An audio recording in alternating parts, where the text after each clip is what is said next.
Inumpisahan ko sa pagpapakupkop sa Allah laban sa isinumpang Satanas, yung pagsabi ng A'udhu Billahi Minasyaitonir Rajim. So, naririnig nyo siya, no? Yung salitang yon, pwede nyo siyang banggitin. Ulitin nyo, A'udhu A'udhu Billahi billahi Minasyaitonir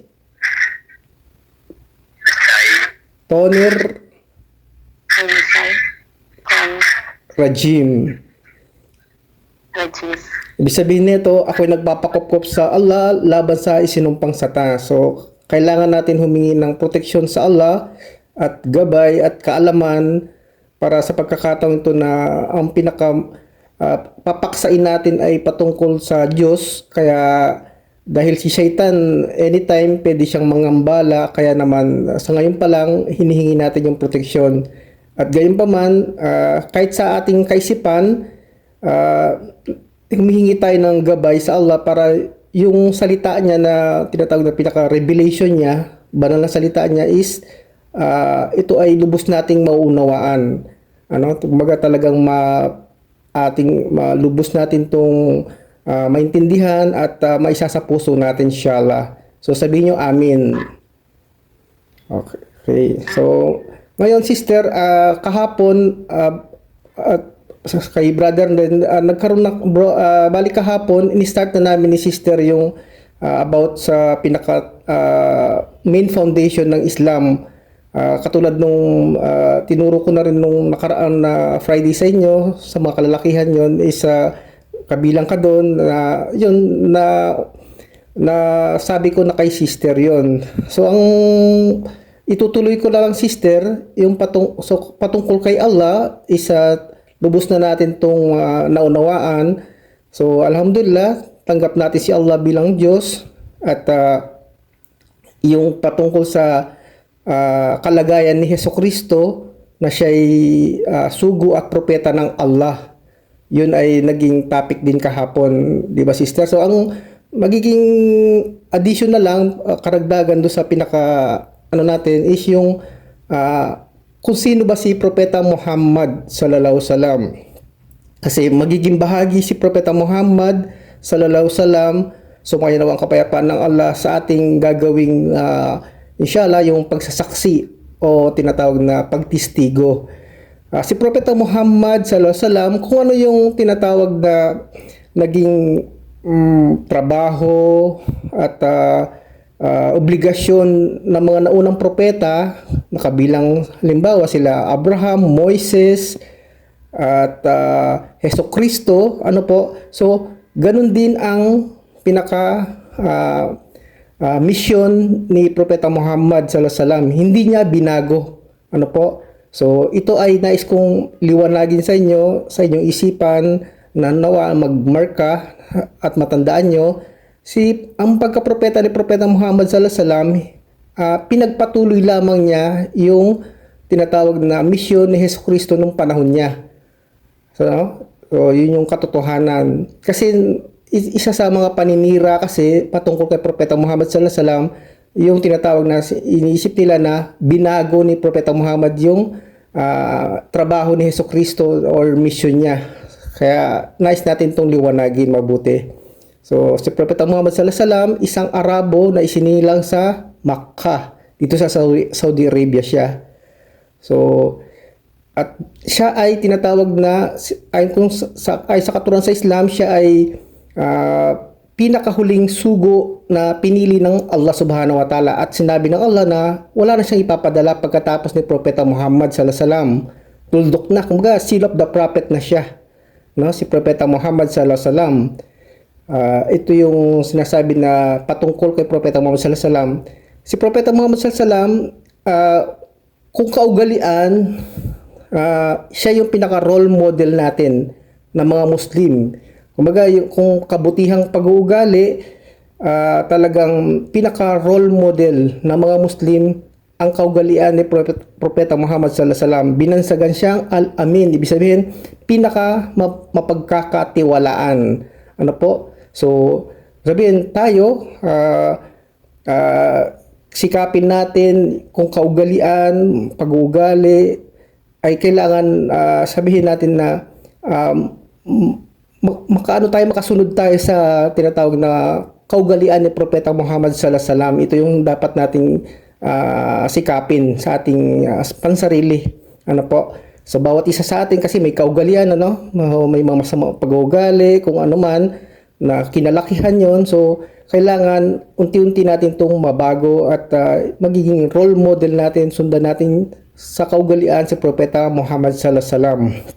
So at pag nalalaman natin yung sakripisyo ni Propeta Muhammad sallallahu alaihi wasallam nung sa bubuhay siya, is talagang tunay na mamahalin natin siya. At kabilang yun sa obligasyon po ng bawat Muslim, ano po? So obligasyon ng Muslim na mahalin, kilalanin si Propeta Muhammad sallallahu alaihi wasallam. Kasi ang dahilan dito, kabilang siya sa tinatawag na propeta ng Allah, sa mga pinili ng Allah subhanahu wa ta'ala, at sa kanya tayo napapabilang, ano po, sa kanyang pagkapropeta. Itong generation natin ito, tayo ay kabilang sa pagkapropeta ni Propeta Muhammad sallallahu alaihi wasallam. Kaya naman, ang isang nagbabalik Islam, ano po, nagmumuslim, kabilang sa kanyang ipinapangako, sinasabi niya unang-una, ako'y sumasaksi na walang ibang Diyos na dapat sambahin maliban sa Allah, at ang kasunod nun, so yun, kailangan nyo talagang lubos nating umiiral sa ating puso, yun talagang pinaniniwalaan dapat natin yung pagkilala sa Allah subhanahu wa ta'ala na siya lang ang Diyos. Ano po? So kailangan maliwanag sa ating puso at isipan na walang pag-aalinlangan.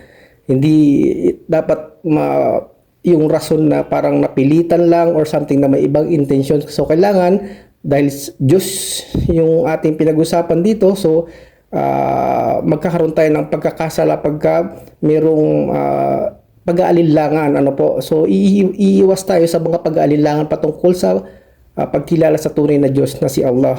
So yun po. So then kasunod na dapat nating maging maliwanag sa atin yung pagsasaksi na si Propeta Muhammad sallallahu alaihi wasallam ay sugo ng Allah. Babanggitin natin to, ano po, bilang nagmumuslim. Dahil nga sabi natin kanina, tayo ay kabilang sa pagkapropeta ni Propeta Muhammad sallallahu alaihi wasallam. Ang pinakasilbi nun, on the day of judgment, si Propeta Muhammad sallallahu alaihi wasallam ang ano sa atin, kumbaga magiging abogado natin, ano po, na alimbawang mayroong mga papapasukin sa paraiso. So siya ay magtinatawag na mag-intervene para tayo ay tulungan niya tayo para tayo ay makapasok sa tinatawag na paraiso, na sasabihin niya na tayo ay kabilang sa kanyang nasyon, ano po. So yun ay isa sa mga importance at silbi ng kung bakit dapat natin talagang lubusan makilala si Propeta Muhammad sallallahu alaihi wasallam.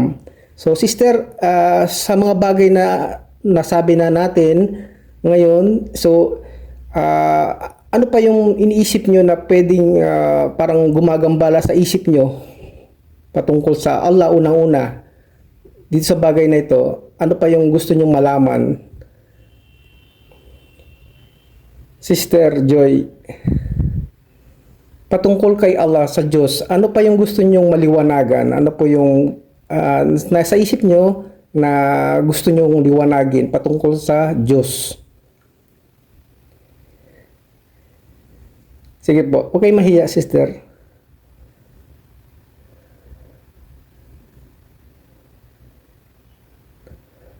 Okay? Nahiya po yata kayo. Pero ano sa ano nyo, sa pakiramdam nyo, sa puso nyo, sa isip nyo, kumbaga tanggap nyo ito. Tanggap nyo itong paniniwala patungkol kay Allah. Opo. So sabihin kung ganon, wala kayo na gustong itanong, sabihin at tanggap nyo ito, hindi ko na ito anuhin, tinatawag na anuhin pa, liliwanagin or something na dagdagan pa. So kasi maliwanag na sa'yo eh. Then yung patungkol kay Jesucristo po, na bilang siya ay sugo ng Allah, hindi siya Diyos, hindi siya anak ng Diyos.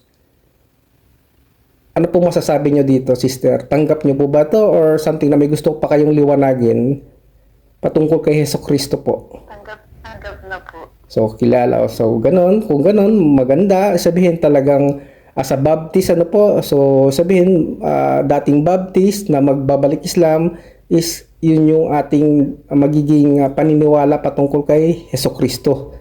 Then, yung pagkilala natin ngayon kay Propeta Muhammad sallallahu alaihi wasallam, maaari, first time nyo itong narinig na katuruan, at least po, nagkaroon kayo ba ng pagkilala ngayon kay patungkol kay Propeta Muhammad sallallahu alaihi wasallam?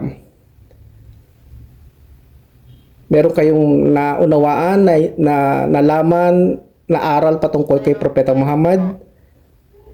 At ang pinakaano dito, tanggap nyo po ba na si Propeta Muhammad sallallahu alaihi wasallam, siya na yung pinaka-propeta natin, na siya yung inatas sa atin?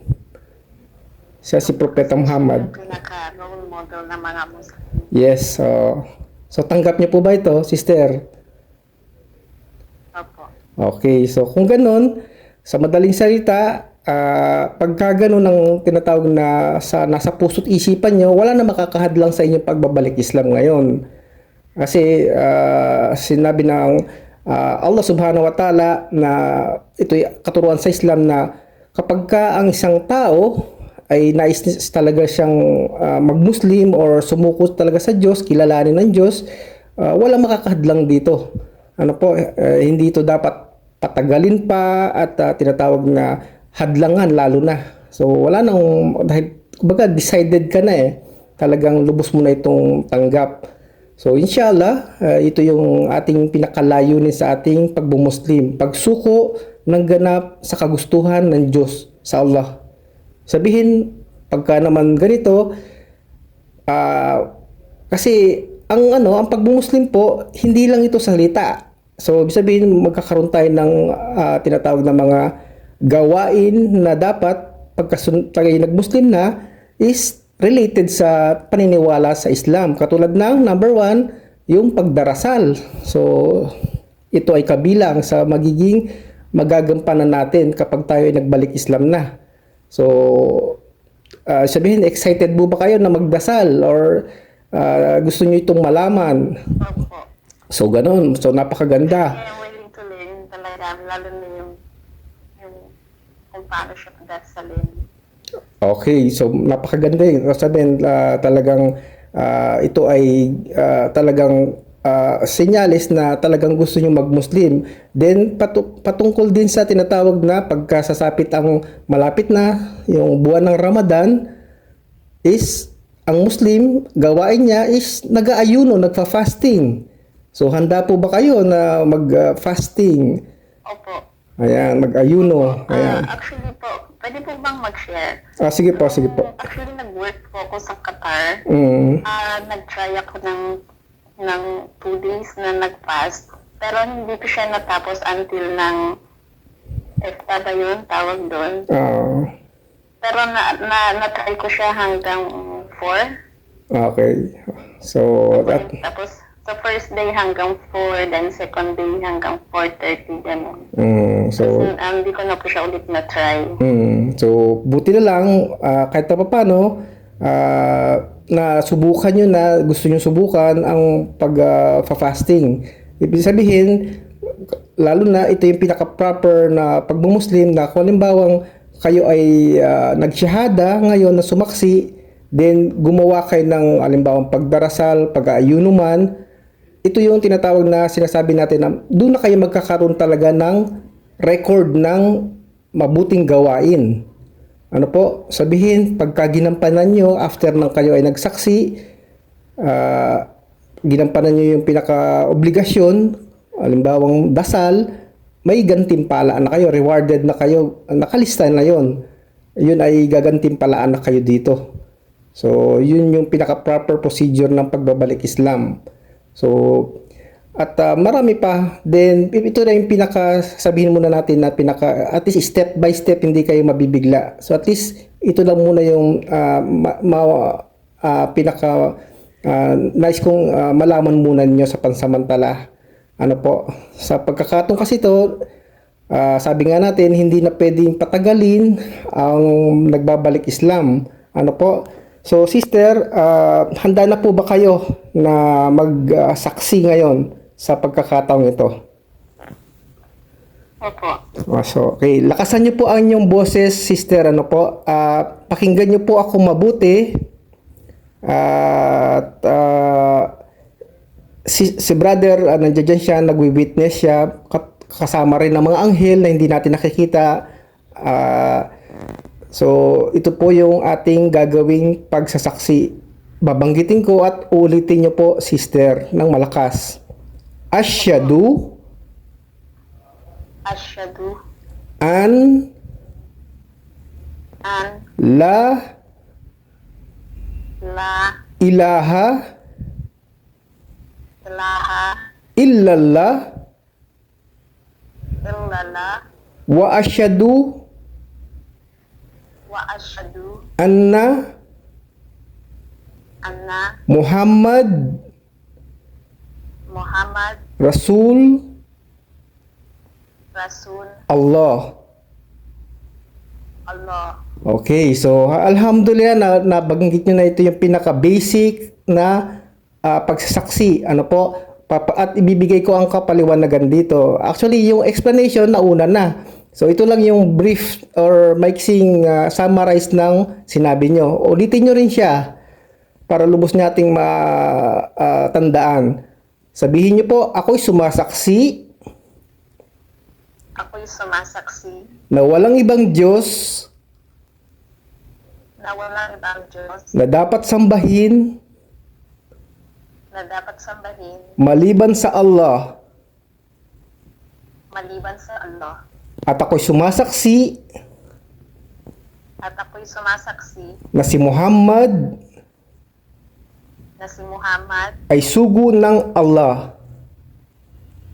ay sugo ng Allah. Okay, so kumpletohin natin. At ako'y sumasaksi At ako'y sumasaksi na si Hesukristo na si Jesucristo tunay tunay anak ni Birhen Maria,